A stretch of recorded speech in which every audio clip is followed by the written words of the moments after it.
Ihalin kita sa aking mga pangarap, san man umabot tayo. Bati ko rin ang mga tagapagpakinig ng programang Buhay OFW ngayon sa DWDD 1134 Armed Forces Radio. Mabuhay kayo mga OFW, mga bayani ng Pilipinas.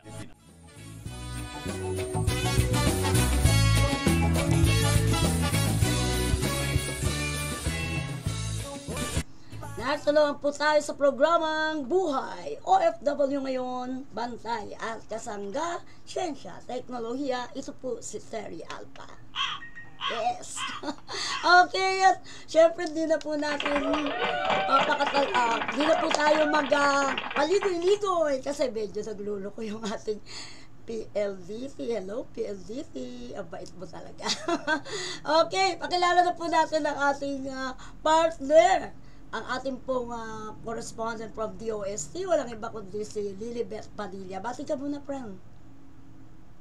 Hello, good evening sa mga katropa at ating mga kababayang OFW. Ako po si Beth Padilla, retiree na, pero tumutulong pa rin sa DOST. Kasi nandiyan pa ang aking mga kaibigang media katulad ni Terry Alpa. Good evening po sa lahat, sa ating guests. Okay. Okay, bago po ang lahat, tayo po yung napapakinggan at napapanood po sa inyo pong 1134 kHz DWDD ng AM radio. Doon po sa radio, boses lang po natin. Hindi tayo nakikita. Pero tayo po yung naka-live streaming po sa DWDD Armed Forces Radio, ang boses ng Kawal Pilipino. Hello po sa ating mga bossing dyan, mga sundalong magigiting. Saludo po kami sa inyo. At syempre po, thank you po sa ating technical side, ang ating mga kababayan at kalalakihang sundalo na lagi nakasuporta po sa atin. Thank you po. At ang ating po mga OFW sa apat na sulok sa bunto, ang Bantay at Kasangga. Syempre po si Founder Albert Busy ang ating founder, kaya at tayo lang muna dito. Okay, friend, pakilala mo na yung ating mga pogi na nandito ngayon sa ating screen. Sige, go ahead. Okay, good evening po sa inyo dalawa. Unahin muna natin si Ginoong Deovin Bautista. Tama ba yung yes po. pagbigay ng pangalan? Deovin. Tama na po. Good evening po. Yes. Kakaiba. Siya isang science research specialist too ng Pamama Zone Cluster, India, S&T Office ng DOST NCR. Then, ang susunod po natin panauhin ay si Ginoong Benji Inocencio, Owner and Production Manager, Journey Woodblank Enterprises, at isang setup adapter ng DOST NCR.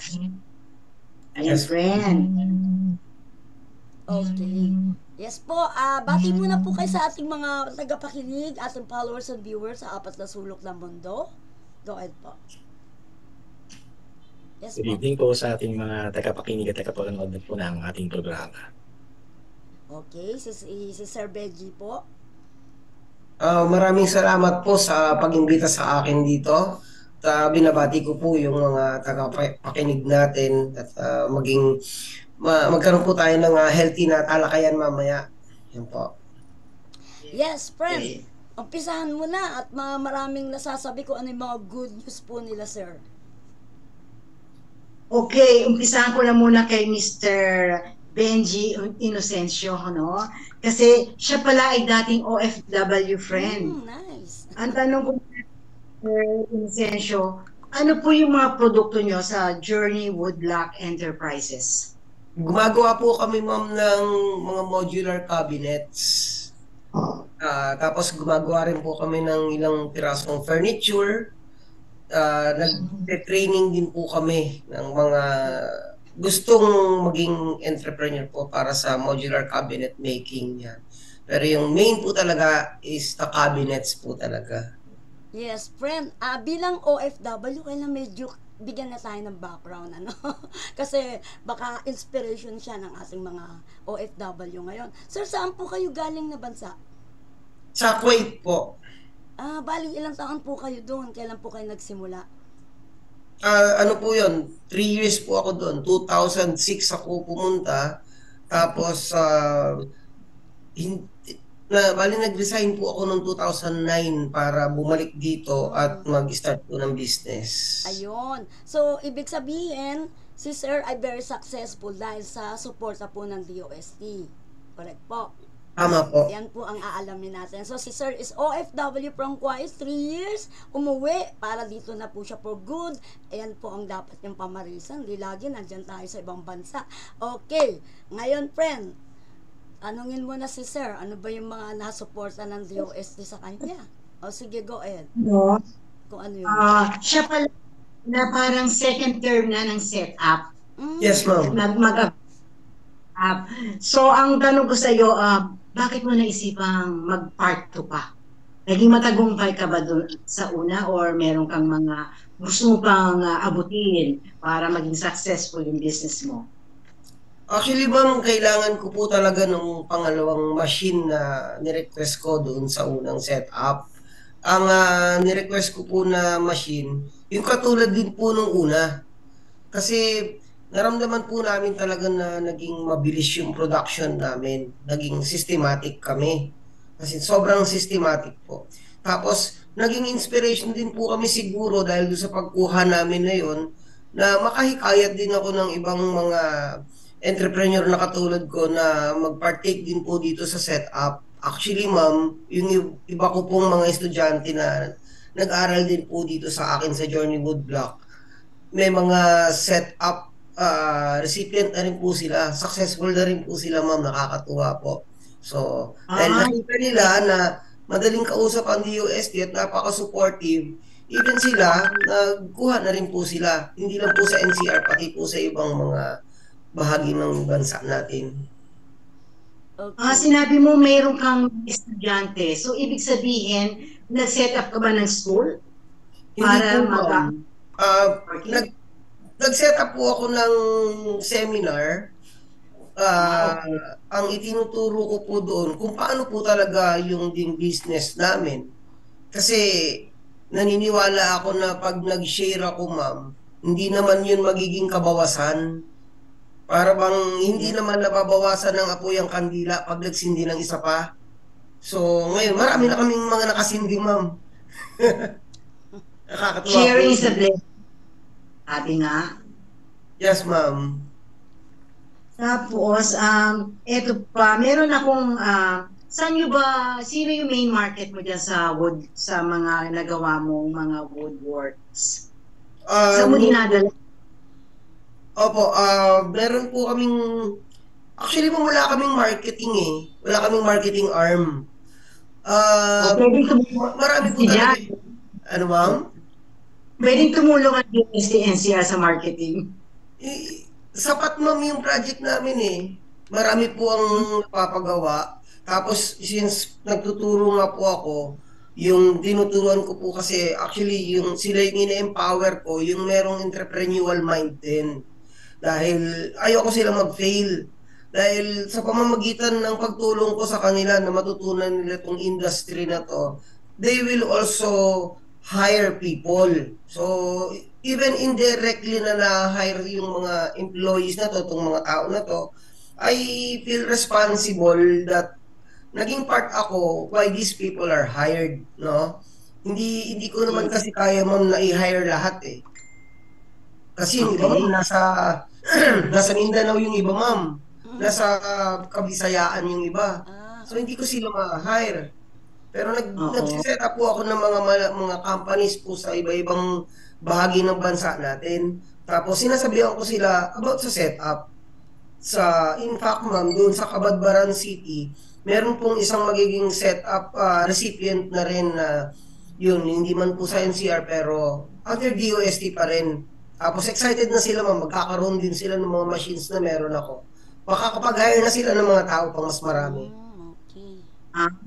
Ganun naman, no, friend, ano, parang sinishare niya yung beauty, knowledge. At the same time, yung promotion ng DOST sa pagtulong sa mga OFW. Medyo ano lang ako, friend, no? Friend best.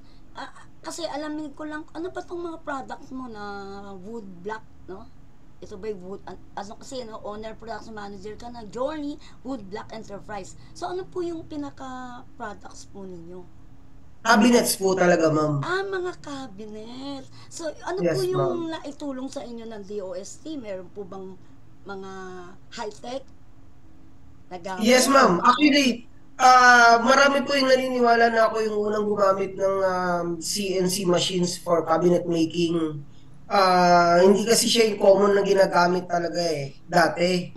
Pero nung nandun po ako sa abroad, nakita ko kasi yung potential ng machine na yon. Nakita ko rin doon na hindi yung individuality yung key for the success, kung hindi yung teamwork and yung technology. So, iniuwi ko yun from Kuwait dun sa pinanggalingan kong company. Ini-adapt ko, kaya yung business na ginagalawan ko po ngayon, ano po siya para siyang replica nung pinanggalingan ko doon. Hindi man kami maraming tao, no? Pero napaka-systematize nung mismong methodology. Tapos natulungan po ako ng DOST kasi yung machine na pinapangarap ko doon sa Kuwait, naiuwi ko rito. Okay. Yun po yung naging key para ma-double ko yung, actually ma-quadruple ko yung production. Okay. Friends, tanong lang natin siya, ano bang klaseng mga wood ang ginagamit mo? Plywood sana din po, yun. ma'am. Mga Plywood? nara? Plywood din po, ma'am. Ay, hindi po. Mga plywood lang siya. Plywood, ma'am. Pero yung mga Yes, ma'am. cabinet, ano siya?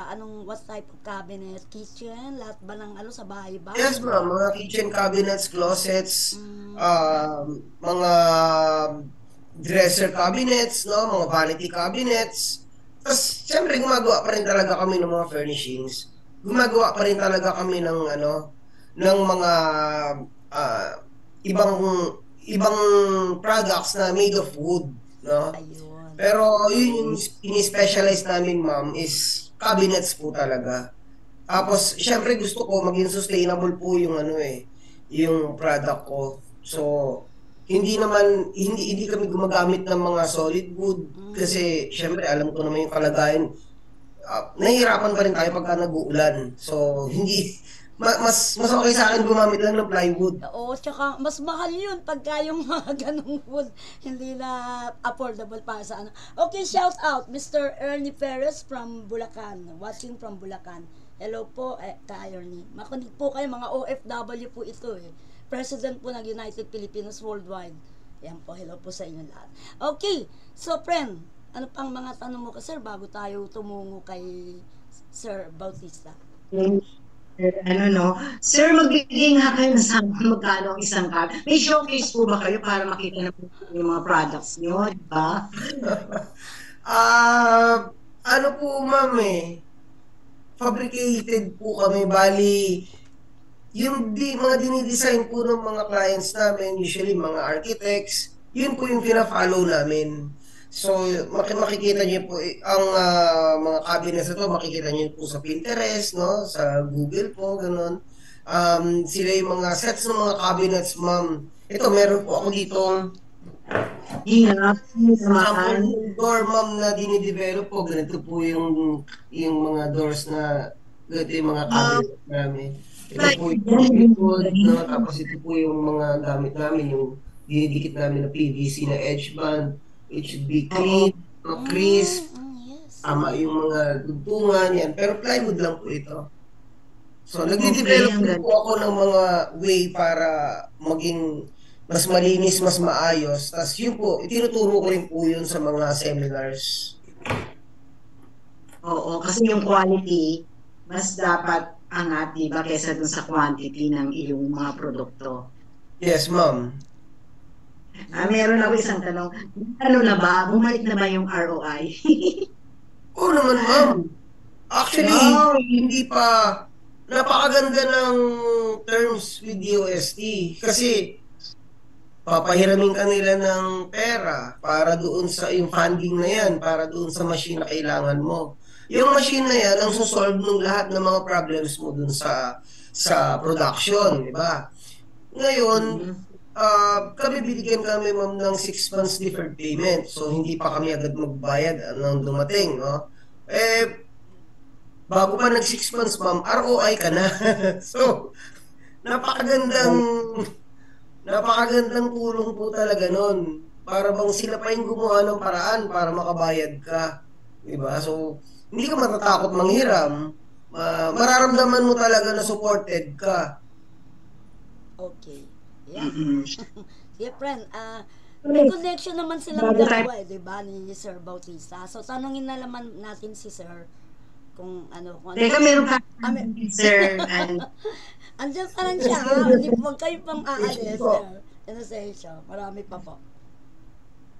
Yeah, okay, Okay, sir. Since ngayon Women's Month, itong March, may mga empleyado po ba kayo mga kababaihan? Marami, ma'am. Oh, ayan, okay. Marami po. So, ano na ginagawa nila doon sa woodworking? Doon Okay, sa, yung bunso ko pong anak na babae, siya po yung purchaser. Tapos meron po akong isang empleyada, siya po yung sa inventory. Meron din po akong isang empleyada, siya po yung nagtatrack ng lahat ng clients namin. At yung isa naman po, siya po yung, actually siya na yung replica ko eh. Na-replica ko na yung sarili ko, no? Siya yung clone ko. Siya po yung naggagawa ng mga technical design, tsaka yung costing. Yan po. Kaya, great. opo. Yeah, salamat. Babalikan namin kayo, sir. Pumunta naman tayo, friend, kay Deyuvin. Deyuvin Deyuvin. Bautista. Ganda ng name ni Sir, Yes po. Sir, hello po. Meeting po. Yes, friend. Yung Okay. Si Deyuvin, iba-liwanag mo muna kasi na ano ko yung pamamazone. Anong ibig sabihin ng clustered pamamazone para maliwanagan na ang ating tagapakinig? Ayan, opo. Actually, si DUST NCR po, si National Capital Region, hinati po siya sa 4 na CASTO na tinatawag. Yung po Cluster Area Science and Technology Offices. Ito po ay may layunin na mas mailapit po sa ating mga stakeholders yung mga programa at serbisyo ng DUST. So si Pamamazon po, isa po ito sa mga cluster area ng DUST NCR. Ito po yung Pasay, Manila, Makati at Quezon City. Okay. Ayan. Okay. Ang daming naka-view sa atin ngayon watching. Mamaya na po kayo batiin. Sige po. Yes. Ano pa, friend? Small Enterprise Technology Upgrading Program. Si Sir, yung setup na sinasawag. So, tinanong muna sa kanya yung pangunahing programa ng DOST. Right? Para makatulong. Oo, yes. So, alam naman natin yung mga setup. Pero ang setup pala ay may 4 na setup 4.0. Apo. Oo, nung tayo, friend, nakasaksi tayo ng setup yung original. Setup 2, setup 3, setup 4 na pala. So, ano pagkakaiba nun? David? Ayun, ma'am. Actually, napapanahon yung tanong niyo kasi, di ba, kung maaalala natin na yung ating manufacturing industry ay gearing towards sa tinatawag na Industry 4.0. No? So, kumbaga, yung programa ay inalain din namin dito kung saan yung pinaka-interventions na or science, technology and innovation-based interventions na ipuprovide ng DOST ay makakatulong upang i-bridge po yung gap na yun between dun sa kung ano po ba yung current o kasalukuyang pagpuproseso nila tungo po doon sa direksyon papuntang Industry 4.0 level. So kumbaga, kung itong manufacturing facility na to or company po ay currently mano-mano sila or upon assessment ay semi-mechanized pa lang, ano kaya po yung mga sub-programs ng setup na pwedeng i-provide sa kanila ni DOST para mapa-graduate natin sila from semi-mechanization to automation para kumbaga ilalapit natin sila doon sa Industry 4.0 na level. Okay. So kung setup 4.0, mas malaki ang ibibigay yung funding? Ganun ba yun? Actually, sa funding, same pa rin naman po siya na 2 million. Kumbaga, mas in-depth lang po yung interventions na ipoprovide. Kumbaga, meron kaming mga ilan sa mga, ito yung mga sub-programs nga ng setup na i-address talaga kung ano po ba yung constraints na sa production, like di ba kapag sinabi natin na Industry 4.0 level, more on automation na siya, ganyan, or AI, syempre itong mga ito ay market-driven pa rin naman. So upon assessment, ano kaya yung mga interventions nga, yung mga technology assistance, yung mga training and seminars na pwede siya kailangan i-provide ni DOST. Now, when it comes to funding po, same pa rin naman po yung funding. Ang maganda lang po talaga sa funding ng UST through the setup program po ay up to 2 million po siya na wala po siyang interest, and meron kaming pinaprovide sa na grace period. Okay, so natanong ko na to sa mga previous natin na mga guest tungkol sa setup. Paano dahil nagkaroon ng, di ba, hindi natin maiwasan yung mga kalamidad.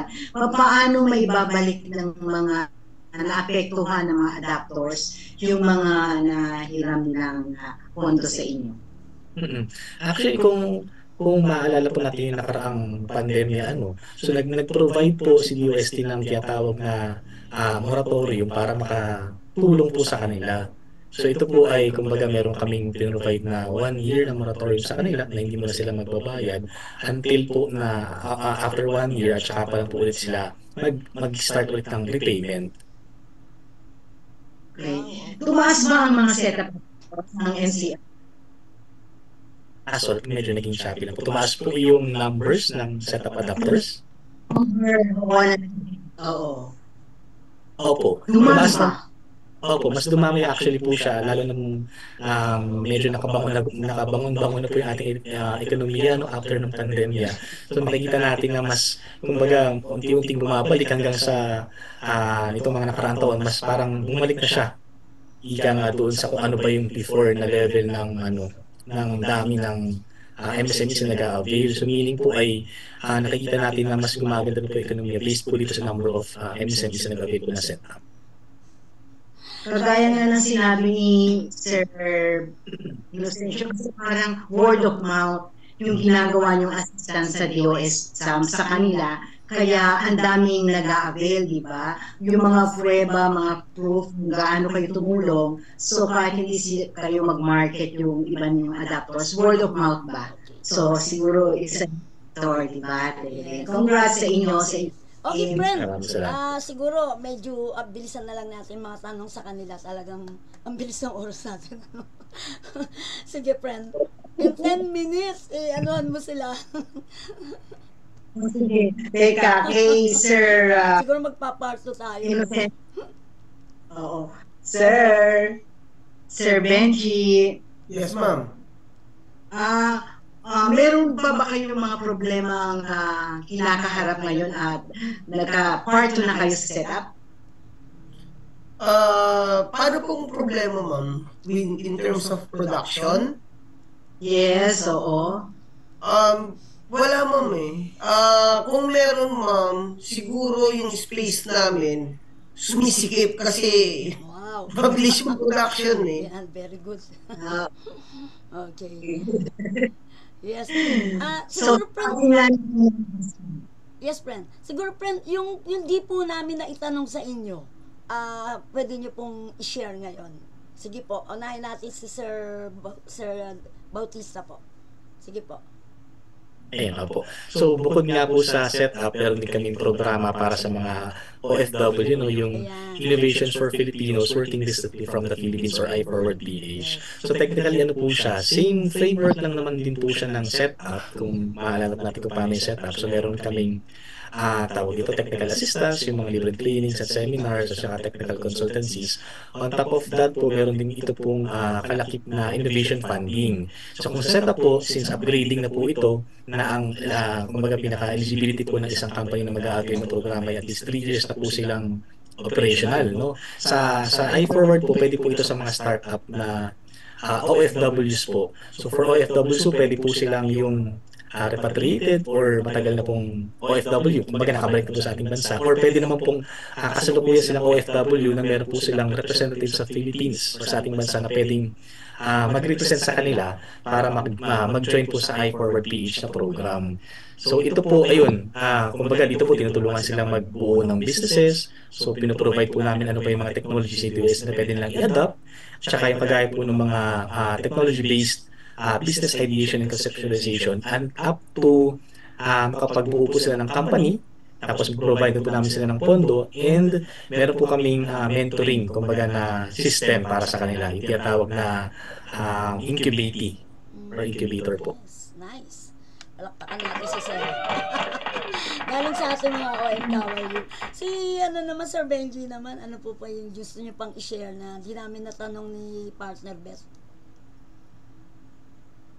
Bali, okay naman po ang maging OFW. Ang reason po kaya ako bumalik, naniniwala po kasi ako na yung family, yung pinaka-important talaga na unit ng society. Marami po kasing sad stories din po ang mga OFW. Alam ko po yun, galing po ako doon eh.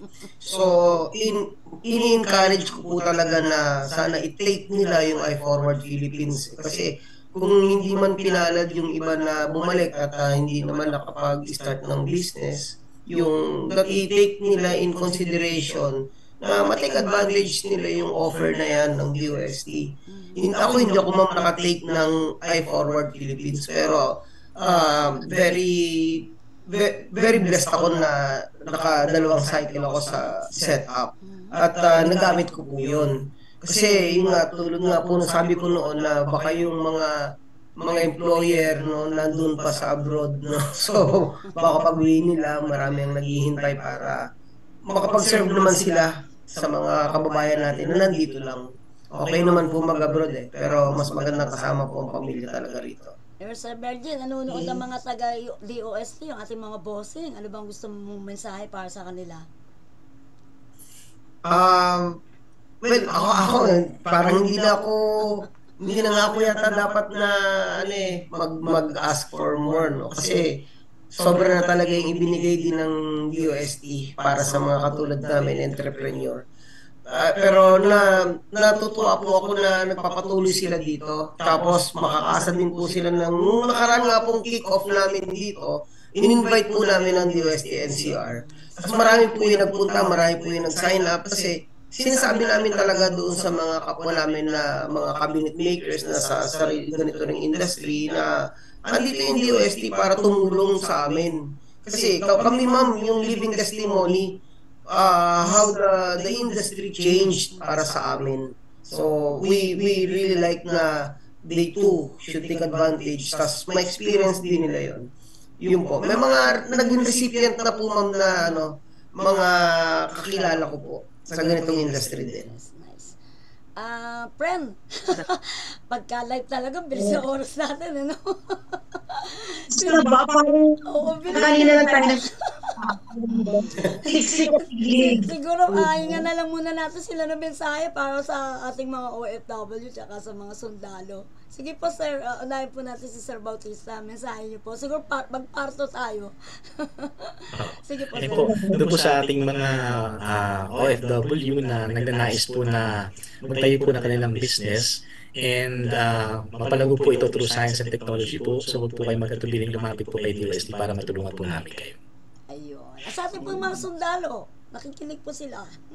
Ayun po. Para po sa ating mga kasundaluhan, kung meron po kayo ngayon, kung meron po kayong mga businesses, actually hindi na naman po ito si DOST tungkol sa mga businesses. No? Kung meron po kayong mga pangangailangan na in terms of science and technology po na makakatulong si DOST, huwag po kayo mahihiyang lumapit sa amin sa DOST. Yes. Ayan, friend. Ayan, mukhang si friend na bitin.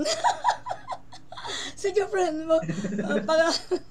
Magpapato tayo. Maano tong Zoom, no? Patent dito kasi magpatuloy na tayo dito. Sige, friend, magpaalam ka na. Magpapaalam na. Oo.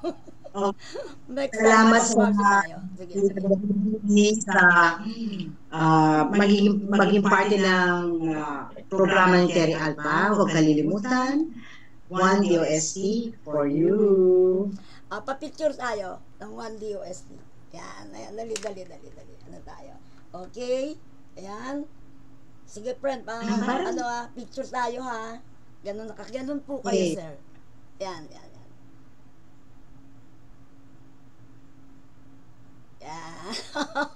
Okay, ayan po. Pambira ka talaga, Sumo, nagmamadali ka eh. Okay, maraming salamat po, sirs. Magparto po tayo kasi makulitong Sum eh. Okay, pansamantala na po kayo magpapaalam. Maraming salamat, friend Beth. Ayan, Salamat thank you. din po. Dahil po sa ating Beth, talagang alam natin na nangyayari sa ating DOST at saka yung mga tulong po nila sa ating mga OFW, mga sundalo at sa lahat na po. Okay, maraming salamat po at maraming salamat Sum sa pagmamadali mo. At pansamantala na po kami magpapaalam. Sige friend, may sasabihin ka pa, go ahead. Papalakpakan kita. Okay, wala. Basta bite, mag-part 2 tayo. Parang super 6 ang impormasyon natin ngayon, di ba? Magagaling na. Oo, at least nakapagpaalam na tayo. Ito po si Terry Alpa para sa programang Buhay OFW ngayon, Bantay at Kasangga at syempre, Siyensya, Teknolohiya. Ayan po, thank you po sir ng mga pogi at ang ating hindi kumukupas na Miss Beth Padilla. Okay, sir, thank you so much. Malakpakan po natin muli at tayo po ay para masaya. Thank you, sir. Salamat din Thank po. you po. Thank you po.